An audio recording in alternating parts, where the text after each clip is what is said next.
Hi guys, this is Vaish, and again we are going to resume our lectures.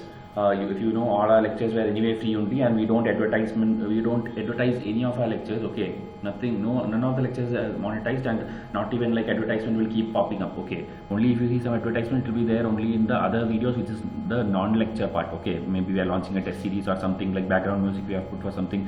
Such things might be ads are popping up, but our lectures won't have any ads, and it's completely free. Okay, only thing is we don't make our students totally dependent on us. Okay, we guide them the best way. We tell them all the textbooks, we tell them all the sources. Okay, and we don't tell our students like you should do only from our channel. Okay, only the test series we opened it for you, because we have seen last year also students around this time, June, July, they will go and spend lakhs and lakhs of rupees in different coaching institutes, which ultimately they feel guilty later when the exam happens, because nothing is being asked for in the prelims from those big institutes. Okay, so that is why we just opened it. That also it's up to you, and enough and more questions have been already showed to you from the PDF directly, and after every lecture also I used to show it, so here also it will continue. Okay, this today we are going to do chapter number 19, because up to chapter number 18 I had done. Okay, I was doing it on a regular basis last year, but in between I got health issues and I was in bed rest for around 1.5 months or 2 months, and I could not do it. So that is why that was totally stopped. And now again, because 2019 students are preparing for their exams, I have started this thing. Okay, for the mains also it will be helpful. Mains, history optional for everyone. My history lectures, I have got the excellent feedback till date for any kind of video I have put. History is the most liked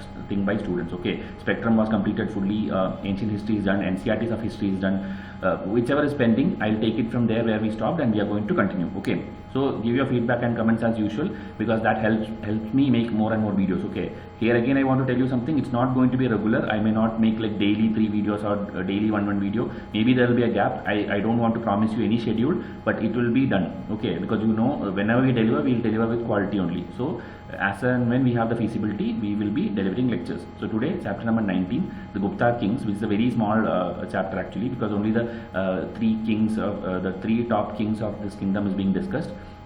A little bit of its origin and decline. Okay, but the life, the society, economy is in the next chapter. That's chapter number 20, which I'll do maybe tomorrow. Okay, or whenever I have time. But today we'll do a very small chapter, and we'll see 1 or 2 MCQs, which is the most potential prelims related MCQ. Okay, directly from our PDF, so that again samples you get to see. Okay, so let's begin directly as usual from the PDF only. I take the lectures. So this is the rise and growth of Gupta Empire, as you see in screen here. So first they are telling about the background. Okay, so whenever one kingdom has to come, obviously someone has to go away. Some kingdom should have been ruling there. So Mauryan Empire was the greatest empire in the 300 BC or something, and we had discussed already about Chandragupta Maurya, Bindusara, Ashoka and all. Okay, so those were the kings of that age, and the Kalinga war, then Ashoka took Buddhism, followed Buddhism.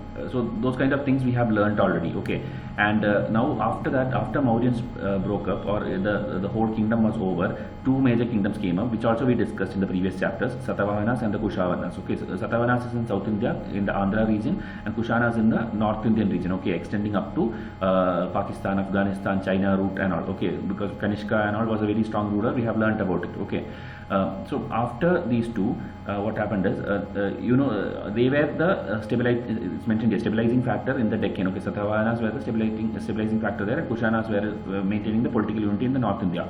Okay, and they had trade with Roman Empire. Now, after all these things, what happened is a new empire will come up. Actually, in between also there is another kingdom that will come in the upcoming paragraphs. Like after Kushanas, it's not like directly Guptas came. There is, I think, something called Murudas or something. It will come in the upcoming pages. Okay, so after that, the major kingdom which came up is Guptas. Okay. So it had regions, dominions of both Kushanas and Satavahanas. Okay, some regions from this and some regions from Satavahanas, and that is how the Gupta kingdom was formed.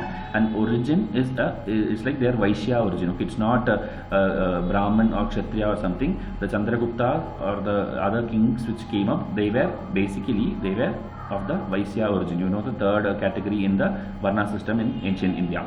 Now, although the Gupta Empire was not as large as Mauryan Empire. Okay, so it's again a statement. Mauryan Empire, it was a very huge empire, but Gupta was not as huge as them, and they are of Vaishya origin. And they kept the North India politically united around the time of 335 to 455 AD. Okay, these are all AD. Okay, Mauryans, when we were learning, it was all BC. Now it is all AD. Now original kingdom comprised Uttar Pradesh and Bihar, okay, in the 3rd century AD, and as per historical evidence, what they are going to tell in the next few lines is Uttar Pradesh seems to be more important province for the Guptas from Bihar, because early Gupta coins and inscriptions have been mainly found in the state. Okay, so when they historians are getting the antiques or the coins or inscriptions or whatever, more of those things are found in the Uttar Pradesh region and not in the Bihar region, because you know Bihar and Magadha and all those regions, Pataliputra, these were the regions which Mauryans had a priority, but Guptas, more of things are found in the Uttar Pradesh. So that is one more difference. So you should find these kind of differences what UPSC will pick up. They won't make any very big complicated statements, which basic statements like this only will be picked up. Okay, so here if you see, Madhya Pradesh is also one important place where the artifacts were recovered. Okay, Uttar Pradesh seems to have been the place where the Guptas operated and fanned out in different directions. So probably the center of power at Prayag, you know, the present day Allahabad. Okay, so that's also in news, Allahabad, because again Yogi government and all going on telling like we'll rename it back to Prayag and all those things. So it's in news. So these statements can be potential prelims statements. Now, so Guptas were possibly the feudatories of Kushanas in Uttar Pradesh and seem to have succeeded them without any wide time lag. Okay, at many places in Uttar Pradesh and Bihar, the Kushan antiquities were immediately followed by the Guptas. Okay, so that is how historians are making up the story or the connection they are trying to find out. And if you see here, Guptas learned these use of saddle, reins, buttoned coats, trousers and boots from the Kushans. Okay, so all these things they learned from the Kushans. Okay, so it was a continuity of historical timeline. Again, in Kushana scheme, the chariots and elephants were more important. Okay, horses played the main part. This also seemed to have been in the case with Guptas. So the horses, chariots, elephants, which was followed in Kushanas, same thing continued in the Gupta age also. Okay, and regarding gold coins also it will come, like it was asked already in prelims, like who issued the maximum number of gold coins. So it was the Guptas only. Although the initial gold coins, it's a controversy thing because many claim like it is the Greeks who came into India who introduced, then it's the Kushanas or the Bactrians, or there are many things in many textbooks. Okay, but anyway, the maximum number of coins you can correctly tell like it's the Gupta kings. Okay, because it's mentioned in 2-3 places. Okay, basic strength is in the horses. Then Gupta enjoyed certain material advantages. The center of their operations lay in the fertile land of Madhya Desha, covering Bihar and Uttar Pradesh. Okay, so Madhya Desha in historical context it refers to Bihar and Uttar Pradesh region. Okay, so these are things which you should know. These catchy things. They could exploit the iron ores of Central India and South Bihar. Okay, so iron ores were present in these regions, Central India and South Bihar. You know now also Jharkhand area we have the maximum number of iron ores or coal mines. Further, they took advantage of their proximity to the areas in North India which carried on silk trade with the Eastern Roman Empire, also known as the Byzantine Empire. Okay, so the Eastern Roman Empire, also called as the Byzantine Empire, the trade route, okay, silk trade route was in this path and Guptas had control of that also. On account of these favorable factors, the Guptas set up their rule over. So these are now 4-5 places which is spread of the regions of Guptas. Okay, so it's telling Anuganga, which is the middle Gangetic basin, Prayag, which I told you is Allahabad, and Sakyeta is the modern Ayodhya. Okay, and here Magadha is also mentioned. So 4 regions is the overall spread of this particular kingdom. Okay, Anuganga, Sakyeta, they will put matchly following. Okay, what is Anuganga, what is Sakyeta? That's why these are important. Okay, in course of time, this kingdom became an all India empire. The Kushan power in North India came to an end around 230 AD, and then a good part of Central India fell under the rule of the Murundas. This is what I told. Okay, after Kushanas in 230 AD it ended, it went into Murundas' hands, who were possibly the kinsmen of Kushans. The Murundas continued their rule till AD 250. Okay, so only 20 years. Then again after 25 years, AD 275, the dynasty of Guptas came to power. Okay, so you should tell me in comment section one thing: who was the founder of Gupta kingdom? Okay, don't think it is Chandragupta I. Chandragupta I is just the most important king.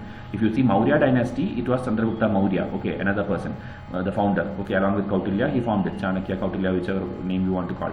But here Gupta dynasty, the first important king is Chandragupta I, but founder is not him. So tell me in comment section who is the founder. I have told it already in multiple places in other videos and all. So try to put it in comment section, because if there is no interaction, there is no point in making these lectures, because it takes effort to make all these things and read it out to you. Okay, it's your job to actually read these textbooks, but we are just trying to simplify it and digitize all the textbooks.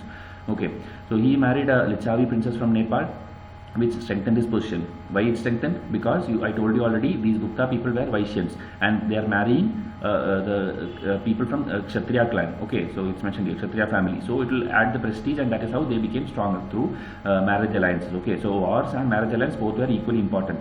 And the timeline is AD 319 to 20. Okay, this is Chandragupta I, the first important king, which marked the date of the accession. Okay, later many inscriptions came to be dated in the Gupta era. So So it is telling like it used to get these kind of documents and all these things, based on which it is concluding the timeline and the marriage alliance and all those things. Next important ruler is Samudragupta. Okay, in NCERTs we have done in detail, okay, all these people, so don't think like only one paragraph is mentioned or something. And MCQs has holistic coverage. I think at least 30-40 MCQs will be dedicated to Gupta Empire only. Every important dynasty has been covered extensively in our test series, so please enroll to the test series also, that I will tell you in the end of the video again. Gupta kingdom was enlarged enormously by Chandragupta's son and successor Samudragupta. So timeline again 335. He was the opposite of Ashoka. Okay, so you will put a statement like he was like following the path of Ashoka something, then it will be a wrong statement. Okay, Ashoka believed in policy of peace and non-aggression. We have seen the previous chapters, the Dhamma and all those things. Okay, Buddhist edict, the rock edict and pillar edicts and all across the Indian subcontinent he had placed. Samudragupta was more interested in this thing, violence and conquest, and his court poet also, court poet Harisena wrote a glowing account of the military exploitations. Okay, so this court poet, at least 10-12 rulers are there who had their official court poet, and all are famous in Indian history. So we had a revision chart also, that is also part of your package actually. So all the 10 rulers in one column, and against them all the court poet I have mentioned in the order of timeline with extra features also. So such revision charts also part of package, try to get it. So in a long inscription, the poet enumerates the peoples and countries that were conquered by Samudragupta. So inscription is engraved at Allahabad. So this is also a question, like Allahabad inscription is related to whom? Okay, or the Allahabad pillar is related to whom? So this also actually inscriptions also around, I think 12 or 15 inscriptions are there which are very very famous. Udayagiri inscriptions are there. Then Chola related one inscription is there. Harsha related one inscription is there. Then again Kanishka related inscriptions there. Across Indian subcontinent there are at least 15 inscriptions which have been time and again asked by UPSC, and I had compiled that also. My students to 2018 batch will already have those revision charts. Okay, so like that all these things are covered extensively, so please at least try to get the things which we are offering. Okay, and the places and the countries conquered by Samudragupta can be divided to 5 groups. This is also again 5 groups. Okay, the area of Samudragupta was the most extensive one, which we told already here. So we'll see which are the 5 regions. It's like grouped into 5 regions. It's mentioned here. Group 1 includes the princes of the Ganga, Yamuna, Doab. Doab means 2 rivers. Okay, Doab, like Punjab is Punjab 5 rivers. Doab means 2 rivers, who were defeated and whose kingdoms were incorporated into the Gupta Empire. Okay, so the Ganga Yamuna region, that is the group 1. Okay, those regions. Now group 2 includes the rulers of eastern Himalayan states and some frontier states such as princes of Nepal, Assam, Bengal. So if you see, it's like eastern Himalaya, most of the Himalayan states and eastern India they are telling, that is group 2. Okay, again it's like Samudragupta had dominance over them. Then it also includes some republics of Punjab also. Okay, the republics which flickered on the forget the image. Okay, the images in this textbook, because it's a very old image textbook, it is not so clear, but it's just mentioning about the Allahabad inscriptions and what it was mentioned. UPSC won't ask this thing, so don't worry about it. Map also, these maps are important only for history optional students, others don't need to focus. And maps anyway I will be providing whenever I cover more lectures on history options. Okay, so don't bother about the maps here. So we were talking about the second group, so the Punjab, the Himalayan states and all. Now group 3. Group 3 includes the forest kingdoms situated in the Vindhyan region known as the Atavika Rajyas. Okay, so it is the Vindhyan region, you know, Madhya Pradesh region, the Narmada Tapi basin. So there it is called the group 3. Okay, they were also not under control of Samudragupta. Now group 4 includes 12 rulers of the eastern Deccan and South India. So if you see South India, eastern Deccan, so kind of the Satavahana area, you can tell, Andhra Pradesh region. That is the group 4. That also conquered and liberated by Samudragupta. Okay, and it reached as far as Kanchi. Kanchi, you know, Kanchipuram, it's the capital of Pallavas at that time. Okay, you should know these kind of places, like Madurai is related to Pandyas, Kanchipuram is related to Pallavas. Then Cholas had multiple places. Okay, 5-6 places are important, the ports and all. And Tamarilthi, one port is there which is in Bengal region. So these kind of things have been asked by UPSC. Okay, so that is group 4. Now group 5 includes the name of the Sakas and Kushanas, some of them ruling in Afghanistan. So now if you see the entire Indian continent, Indian subcontinent, not only Indian region, it is fully controlled by Samudragupta. Okay, except for I think little bit areas in tip of the South India or Kerala regions or something. Remaining everywhere it's like under the control of Samudragupta, and it is subdivided into 5 groups. Okay, so this also mastery following or anything when you need, or if you want to write a mains answer for Samudragupta, you can write all these things. Okay, now it is said that Samudragupta stripped them of the power and and received the submission of the rulers of distant lands. Okay, telling about the fifth group, that is Shakas, Kushanas and the Western India. So the prestige and influence of Chandragupta spread even outside India. According to Chinese source, Meghavarman, the ruler of Sri Lanka, sent a missionary to Chandragupta for permission to build a Buddhist temple at Gaya. Okay, so Gaya, Bihar, there with this person, Meghavarman, the ruler of Sri Lanka, sent a missionary, okay, to asking for permission to build a Buddhist temple. So these are all mentioned in Chinese sources. This was granted and the temple developed into a huge monastic establishment. If you believe the eulogistic inscription from Allahabad, which we discussed earlier, it would appear that Samudragupta never knew any defeat. Okay, and that is why he is called as the Napoleon of India. Because Napoleon is also a person who faced no defeats in the all the wars which he fought, except the end where he will die. So there is no doubt that Samudragupta forcibly unified the greater part of India under him, and his power was felt in a much larger way. So if you see Chandragupta one, we saw just one paragraph was there, but Samudragupta, lot of things we learned. Okay, the regions, the court poet, the Allahabad pillar, this Meghavarman. So these are things which are important for everything. Okay, prelims, GS1 paper, history optionals. Okay, so please focus and make a note of all these things. The reign of Chandragupta II, okay, the timeline again, up to 412 AD. So a watermark of the Gupta Empire. He extended the limits of the empire by marriage, alliance and conquest. Chandragupta married his daughter Prabhavati with a Vakataka prince who belonged to the Brahmana caste. So again, if you see, they are Vaishyas and they are marrying their children, everyone, to the Brahmana or Kshatriya caste and all. And they ruled with that, okay, that is how they established power. The prince died, okay, the prince which married this princess died and then was succeeded by young son. So obviously the power will be now under the Prabhavati, and Prabhavati, females will not have that much power at that time. So again, some person was sent by Chandragupta, that father sent some person, official, and so indirectly Chandragupta, it's mentioned here, Chandragupta exercised indirect control over the Vakataka kingdom. Okay, so that is how indirect alliances also worked under Chandragupta II. Another thing you have to know, I think Vishagadatta, who wrote Mudra Rakshasa about the coming of power of Mauryans, okay, Chandragupta Maurya, he wrote one more book about this person also, Chandragupta II of Gupta dynasty, Vishagadatta. I think it is Devi Chandraguptam or something. It's a very interesting story. In one of my MCQs was elaborately covered the rise of this person, Chandragupta II. Why Chandragupta II is important? Because a lot of architecture, art, literature, all those things flourished under him. Okay, he had this Akbar had this Navaratna, 9 people.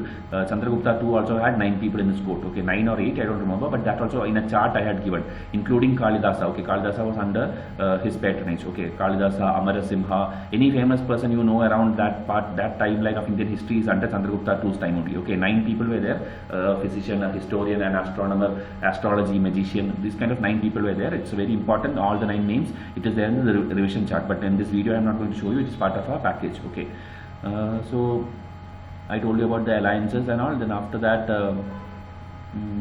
I think it's the same thing they're telling. So prosperity of Malwa, Ujjain. Ujjain seems to have been made the second capital. So these kind of statements are also important. Ujjain kind of second capital by Chandragupta II. History optional students try to find out where it is in map. Okay, where Ujjain is. The exploits of a king called Chandra are glorified in the iron pillar inscription fixed near Qutub Minar in Delhi. So the iron pillar which is there near Qutub Minar in Delhi now. So there some king called Chandra is mentioned. Okay, so historians are concluding it is related to Chandragupta II. Okay, it's mentioned only Chandra, but they are referring it as Chandragupta II. So that's mentioned here. Then Chandragupta II adopted the title of Vikramaditya. It's also important. It's not like he was the first person, actually a ruler in Ujjain, okay, in 58 BC. Okay, he was the one who first took up the title of Vikramaditya. Okay, it's kind of like whoever gets some victory or something, they will take this title. Okay, so Chandragupta II also adopted this title Vikramaditya. Okay. So you should know Napoleon is Samudragupta, Vikramaditya is Chandragupta II, these kind of things you need to know. So here, as I mentioned, numerous scholars were there, including Kalidasa and Amarasimha. Okay, Kalidasa's lot of books are there which UPSC asked already, Meghdut, Abhijnana, Shaguntalam and many other things. And Amarasimha, I think it's Amarakosha or something, one book is there. Okay, that also all the books, all the historians, everything is there in a different chart with around at least 60-70 people's book versus personality. Okay, who wrote what book, that we have a chart. Then it was in Chandragupta's time that the Chinese pilgrim Fashen visited India and wrote an elaborate account of his life. So again, one more important fact why Chandragupta too is important. Okay, Fashen actually came during the time of this guy. Okay, another one more person is there, Huan San, which I think during the time of Harsha he came. Okay, so Fashen and Huan San also many MCQs we have covered, like what all they saw in India and all, because this time in 2018 prelims, if you remember, Baptist question came. Okay, Baptist was a traveler who came to India and then he saw the diamond mines in South India, something like that. So same way, Fashen and Hussein related things, what all they saw in India and all, we have been covering in our MCQs. Now the fall of the empire. Okay, I think with this they will end this chapter. After next chapter only we will see the social and economic conditions of society, which is more important from mains perspective. Okay, success of Chandragupta too had faced an invasion by the Hunas. So Hunas from Central Asia, they were the ones who attacked, and that is why Guptas had to come to an end. So one king named, it's like Skanda Gupta, who tried at least fighting and retaining the kingdom. Okay, but after him everyone was weak, so it could not be maintained, or the Guptas had to lose the land. Okay, why? Because Hunas were excelled in horsemanship and all these things. Okay, use of metal. So they were good people in war. So that is why the Guptas could not retain the empire. By 485, the Hunas occupied eastern Malwa and a good portion of central India, where their inscriptions have been found. Okay, so again by inscriptions is what historians are confirming. Okay, these people came at this particular time. The intermediate regions such as Punjab and Rajasthan also passed under their possession. So if you see, slowly western regions are going away. This must have drastically reduced the extent of Gupta Empire at the beginning of the 6th century.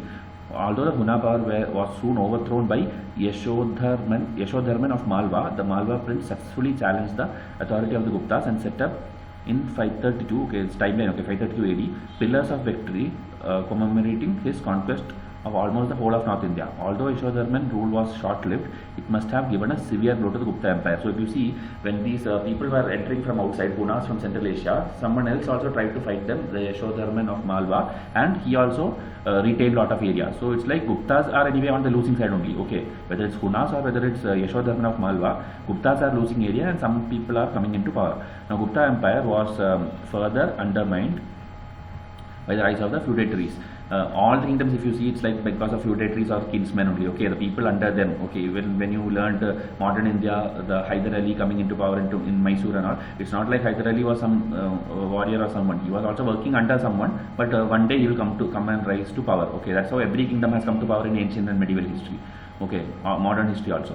Okay, the governors appointed by the Gupta kings in North Bengal and their feudatories in Samatata or Southeast Bengal. Okay, so this region, Southeast Bengal, tended to become independent.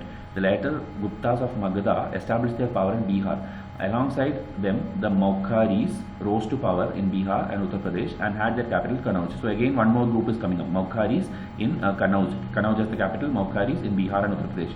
It seems that by 550 AD, Bihar and Uttar Pradesh had passed out of Gupta. So by 550, that is 6th century, you can tell 6th century AD, middle of 6th century AD, it is over. Okay, Guptas have almost lost the most important places of Bihar and Uttar Pradesh. By the beginning of the 6th century, we find independent princes issuing land grants in their own rights in northern Madhya Pradesh, although they used the Gupta era in dating their charters. So again telling Guptas are getting over, that's all. The rulers of Vallabhi, okay, Vallabhi again in Gujarat, okay, they also came into power, and so western India is also gone. After the reign of Skanda Gupta, I told you, AD 467, hardly any Gupta coin or inscriptions have been found in western Malwa and Saurashtra. So Gupta coins, the last we saw is AD 467. Okay, nothing after that. The loss of western India, which seems to have been complete by the end of the 5th century, must have deprived the Guptas of the rich revenues from the trade and commerce. Okay, if you know, western India is obviously the connecting point to the trade routes in Europe or Middle East or wherever. So when western India was lost, obviously trade will come to an end. That is what they are telling. Economically also they got crippled. Princes of Thaneshwar established their power in Haryana and they gradually moved on to Kannauj. So if you see, some people are coming in and taking off. Okay, it's not very important, these personalities, Thaneshwar, Haryana and all, but you just need to know Guptas is slowly losing each and every possession, and economically also they were crippled. Gupta state may have found it difficult to maintain a large professional army on account of the growing practice of land grants for religious and other purposes, which was bound to reduce their revenues. Okay, so a lot of land grants and these kinds of things were happening, and finally they were out of revenues to pay these people, so they could not maintain the professional army. Their income may have further been affected by the decline of foreign trade. The migration of a guild of silk weavers from Gujarat to Malwa in AD 473 and their adoption of non-productive professions show that there were not much demand for cloth produced by them. So again, trade also declining. Again, telling the same point round and round. They're telling, okay, don't be panicked like we are reading lot of lines. It's all same thing. The advantages from Gujarat trade gradually disappeared after the middle of 5th century. The Gupta kings made desperate attempts to maintain their gold currency by reducing the content of pure gold. Okay, so if like this much particular gold was used for a coin, they reduced the content so that they will have some more resources, because they were having shortage of resources. Although the rule of the imperial Guptas lingered till the middle of the 6th century AD, the imperial glory had ended a century earlier. Okay, although like we saw 550 AD or something, we tell like they lost, but before that itself, 467 AD when Skandagupta's power lost, that time itself Gupta can be told like they lost their glory. Okay, that's what they're telling. Even though it's 6th century, a century earlier itself, it's kind of lost only.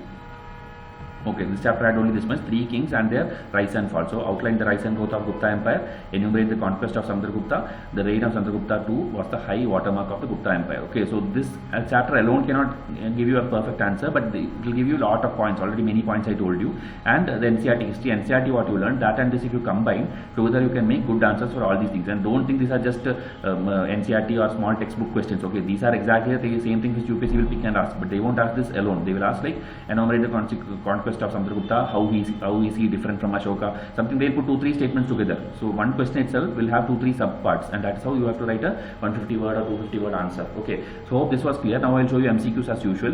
It was a very small chapter actually, no much rocket science in this.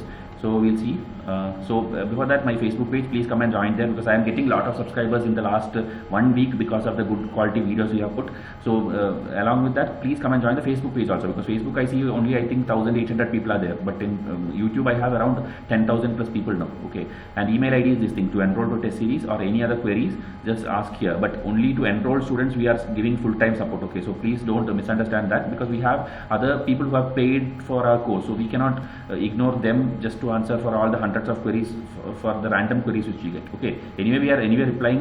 I am trying to personally reply to everyone, so please email here vishupsc@gmail.com to enroll to our test series. The details I'll put in the description box below. The test series video launch, if you have not seen that, all the details are there: 65 tests, 150 revision charts, and the full-time guidance in WhatsApp. Okay, so just look at the description box. Now we'll see 2 questions. First question.